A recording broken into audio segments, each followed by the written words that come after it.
साहब कश्मीर के ऊपर इशू पे बात करते हैं कि कश्मीर के ऊपर जुल्म हो रहा है। भारत ने अपनी तमाम फौजें कश्मीर में भेज दी हैं, जिसके ऊपर आप गुजार कौम के मीरखानी कौम के नुमाइंदा होने के नाते आप क्या कहते हैं कि ये इस जुल्म के खिलाफ आपकी क्या ख्वाहिश है? आप बाजवा साहब को क्या पैगाम दें? जनाब यारी, वो तो हमारे मुसलमान भाई हैं, हम भी मुसलमान हैं।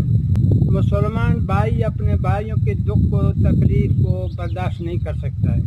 हम तो मजबूर हैं। हमारा जी चाहता है कि अभी ये अमीशन कोई हमारे दस्तयाब हो जाए, उसको उठाकर इस ज़िंदगी से हम बेजार हैं, अपने मुसलमान भाइयों के साथ लड़ेंगे, वहाँ पे शहादत पाएंगे।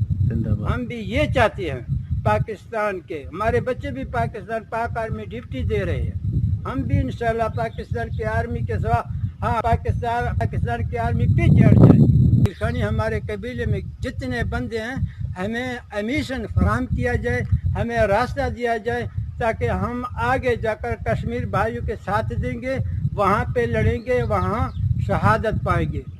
अगर हम यहाँ मर जाएं तो हम ऐसे मर जाते हैं। मुल्क की खिदमत कर रहे हैं। मीरखानी कौम की तरफ से उस्ताद हामिद साहब ने ये वाज़ेह पैगाम दे दिया है कि हम हर लिहाज से बाजवा साहब सबा सलार मुल्क पाकिस्तान पाक फौज के सरबरा इमरान खान और सरदार उस्मान खान के साथ हैं कि जब भी चाहें मीरखानी कबाइल तैयार हैं। हमारा आखिरी गोली और आखिरी खून का कतरा भी कश्मीरों के जब भी भेजें कश्मीर, हम कश्मीर में अपनी जानें देने को तैयार हैं। कश्मीर की आज़ादी के लिए हम तैयार हैं। हम अपने मुसलमान भाइयों के साथ ठहरे हुए हैं। कहते हैं ज़िंदगी का कोई फ़ायदा नहीं है जब तक शहादत की ज़िंदगी एक मोमिन को नसीब ना हो।